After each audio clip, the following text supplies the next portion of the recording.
Nako, tila sinupalpal ng mga opisyal ng Embahada ng China dito sa Pilipinas. Ito pong si Senate President Tito Soto. Ito'y kaugnay ng panukala ni Senate President Soto na ideklarang persona non grata itong opisyal ng Embahada ng China dito po sa Pilipinas. At yun nga ho ay napag-usapan niyan sa Senado at na kung saan ay ipinaaral na yan kasi dahil sa talagang pinanggigilan ho no, ng ilang mga senador, ito hong opisyal o Chinese ambassador dito po sa Pilipinas. Pero dito ho ay nako, parang binaraho, sinupalpal, binutata ng Chinese ambassador, ito pong si Senator Soto, dahil ang sabi niya ay dito ho sa Pilipinas, iisa lamang ang may kapangyarihang mag-utos na umalis ang ambassador at iyon ay tanging ang Pangulo ng Republika ng Pilipinas. Yan po ang binigyan linaw ng embahada na kaya ang may kapangyarihan lamang daw na magpaalis sa kanya o sa embahador ng China ay ang presidente ng Pilipinas at walang iba kundi si Pangulong Marcos Jr.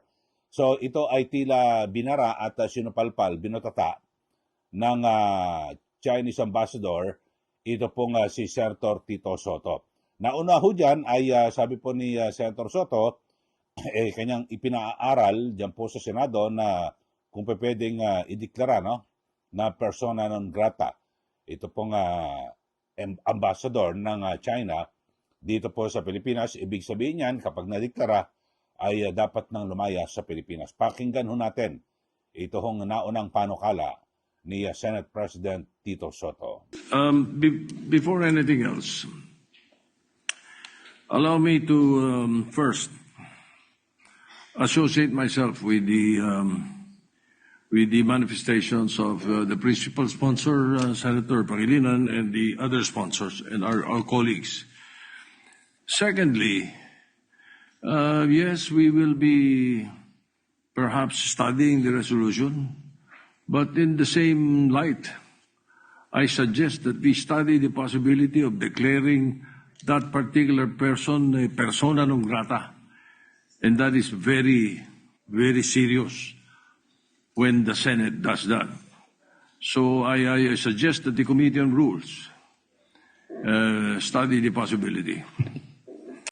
Yan po ang payag ni Senator Tito Soto. Bagamat may mga nagsabi mismo sa kanya na mga senador na si Senator Ping Lacson ay parang inaawat po ito pong si Senator Soto na tanging ang Pangulo lamang ang pwede na magdeklara na persona non grata ang isang ambassador kasi ang Pangulo ay siya po ang pinaka-top diplomat ng bansa. So, pwede ang gawin ho ng Senado ay i-recommenda ho nila sa Pangulo.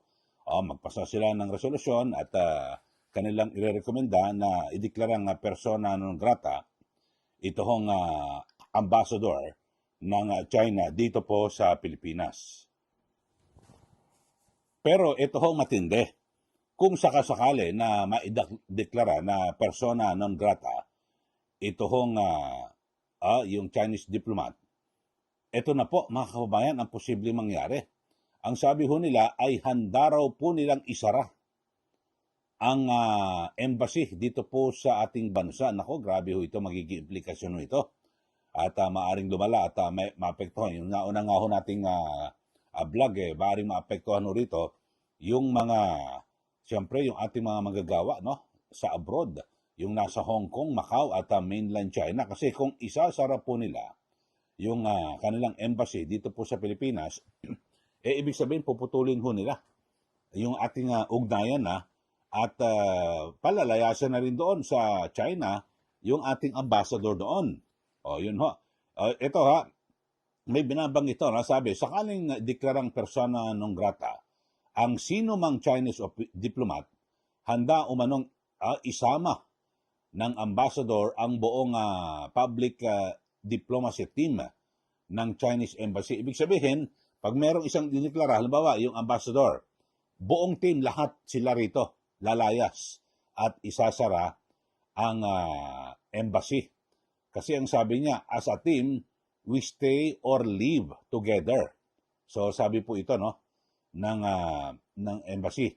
At ito ang isa sa pinakamatinding pahayag mula sa Chinese Embassy dito po sa Maynila na malinaw na nagpapahiwatig na handa umano ang panig ng China kahit sa, siyempre ito, posibilidad na kolektibong pag-alis o maging pagsasara ng kanilang embahada.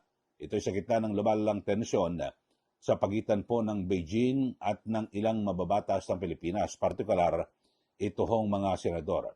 At samantala sa opisyal na pahayag ng embassy na binigkas ni Ji Lingpeng, tinugunan nito ang panawagan ng ilang senador na ideklarang persona non grata ang isang Chinese diplomat kasunod ng resolusyong kumukundina sa umano'y pakikialam ng China sa mga usaping panloob ng bansa. At ayon po kay G, ito hindi na umano kailangang palalimin pa ang issue at maaari na umanong dumiretso sa pagdedeklara nito. O yun talagang matapang din itong mga taga-embassy. Sabi, I think there is no need to go through such trouble. They could simply declare Ambassador Jing Kuan persona non grata. That would be the most straightforward approach. Yun po ang sinasabi ng statement ng embassy. Wag na ho kayo magpaligoy-ligoy, parang ganun sinasabi sa mga senador. Dito ho kana Senate President Tito Soto, ideklara nyo na kaagad na persona non grata. Pero bagamat siyempre mga kababayan ay ipinaliwanag ng embahada na bilang ambassador, ito pong si Jing Kuan ay may pananagutan sa lahat ng salita at kilos ng Chinese Embassy at binigyan din halos 29 na taong karanasan. Ito, sinasabi ho nito na talagang hindi po matatawaran yung kwalifikasyon at karanasan ng kanilang ambassador at hindi dapat na sabihing maliitin o kung sino-sino lang ho ito. So ito raw pong si Ambassador Jing Kuan ay 29 years pala yung kanyang karanasan, experience at siyempre sa diplomasya. At 23 taon dito ay ginugol sa mahihirap na yugto ng ugnayang China at US. Kabilang na po yung trade wars, sanctions sa pagsasara ng konsulado at pagpapalayas ng mga diplomat. So, sanay na pala ito. Ito hong si Ambassador Jing Kuan sa bardagulan, ika nga. Yun nga napasabak na raw po ito nung nagkakainitan ng China at US At talaga nagkaroon ng trade wars at may mga sanctions, isinara yung mga konsulado at yung pinalayas yung mga diplomat.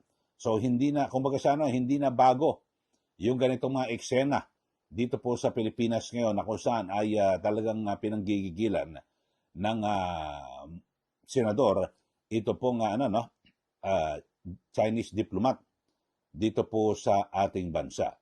So yun po mga kababayan ang tumitindi ho na talagang balitaktakan sa pagitan ng Chinese Embassy at dito kaya lang kababayan ang matindi ho rito kapag isinara po yung yung kanilang embassy ho rito talagang lalong lalala ang sitwasyon. Ako naman bilang isang Pilipino hindi ko kinakampihan yung yung China dahil sa ako kumakampi tayo sa tama. Pwede naman na wala na hong pagbabanta ng mga gano'n. Kaya nga ngayon inasar pa ho lalo ng Chinese Embassy itong sina Senator Tito Soto na magdeklara kayo. Sige, subukan nyo na, magdeklara kayo. Handa namin isara itong embassy. At pero kaya lang may kambyo. Kaya lang wala kayong karapatan. So parang inasar niya po yung mga itong si Senator Tito Soto kasi nasa ating batas tanging ang Pangulo lang, si Pangulong Marcos Jr. lang ang pwede na magpalayas ng diplomat o magdeklara na persona non grata. Yun ho. Yung pinakamasakla po rito, talagang tumitindi ho mga kababayan, ang hidwaan sa pagitan ho ng mga Chinese embassy officials at ng ilang mga senador. So dito ho, mga kababayan, ay lumilitaw na talagang ang ako naman ho mga kababayan, ang intention ko ho rito at yung aking concern, yung epekto sa mga magagawa. Alam niyo yung mga senador, wala naman ho. Kahit na anong mangyari ho sa ano alam mo, magsara yung embassy. Pero wala naman silang epekto Ang maapektuhan ho rito yung mga Pilipino manggagawa na nasa mainland China Yung nasa Macau at Hong Kong. Anong gagawin nila? Sila ba ang bubuhay dyan sa mga pamilya na mawalan ng trabaho? Di ba? Yung mga kababayan natin na OFW na mawalan ng trabaho at mapapauwi sa Pilipinas. Kasi kung magsasara po ang embassy ng China dito po sa Pilipinas, yung sa China, sa Beijing, palalayasin din doon yung ating mga ambassador at mga magagawa ron, no? Yung ating mga diplomat doon. So isasara rin yung embassy ng Pilipinas sa China. At pagkatapos yan, sunod-sunod na ho yan. Palalayasin na rin pwede palayasin na rin yung mga Pilipino doon. Sa China, mainland China, tapos pati sa Macau at Hong Kong. Dahil sa yan po ay nasa ilalim ng China. So lumala lalo ang sitwasyon. Mga kababayan. Ako naman, ang binabagit ko nga ho rito, ang pinakamainam mo talaga na gawin ay ipatawag na lang, 'di ba, yung Chinese ambassador. Kasi ganyan naman talaga, 'di ba? Pag may mga hindi unawaan at may sinabi ka, ang gagawin magpapadala ng summon, 'di ba? Yung gobyerno kasi yung pinaka-host, tapos ipapatawag, 'di po ba? So, dapat mas maganda mga kababayan, at para mas ibig sabihin formal. Di po ba? At para hindi yung ganyan na bardagulan dahil sa, 'di ba? Kumbaga sana maging professional yung yung usapan, di po ba? Kayo ho, ano nakikita niyo ho rito mga kababayan? Kasi baka iba, akusahan ho tayo, lalo na po yung mga nasa kaparalig ng administrasyon. Ako, maka-China kayo kasi. Kaya kinakampihan nyo itong Chinese ambassador. So, wala po tayong pagkakampi. Tapos, alam nyo ho, ito, sa gitna ng hidwaan at tensyon na lumalala sa pagitan po ng mga senador at itong Chinese ambassador, binisita niya po, nagpunta po sa Davao. Ito pong si Ambassador Jing Kuan at kanyang binisita itong Bocana Bridge nitong Martes, Enero 27, at ang tulay ay nagkakalaga ng 3.126 billion pesos na ito po'y pinondohan ng China at bahagi ng Davao City Coastal Road na may kubuang habang 17.8 kilometers. So ito ho mga kababayan na kung saan ang sinasabi di umano ay inaangkin ni Pangulong Marcos Jr. Itong Bocana Bridge na kung saan ay idineklara ng Pangulo na isa raw po ito sa kanyang mga legacy projects, di ba? Kung matatandaan nyo. At ng kanyang administrasyon at muling napansin na matapos na bisitahin ng Chinese Ambassador ng Pilipinas na si Jing Kuan. So, yun ho mga kababayan. Pero lahat na itong pag-uusap na ito, patungkol po rito sa Bocana Bridge, ay nasimulan ho yung pag-uusap, negosasyon sa panahon po ni dating Pangulong Duterte.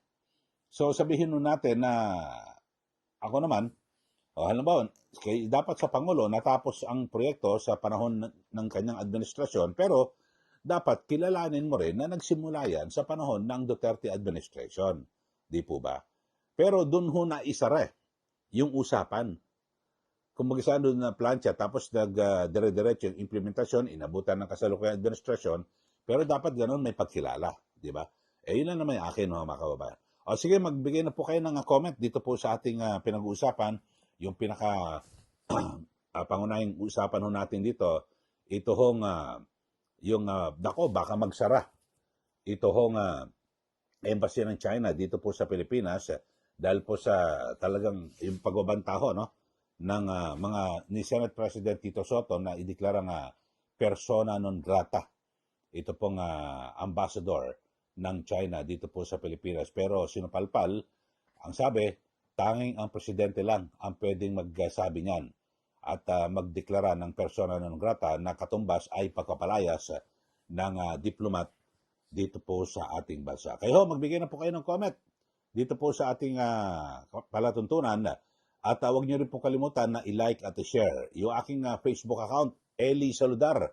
Paki-follow rin po. Maraming salamat muli. Ito po si Ka Eli. Magandang araw po sa ating lahat.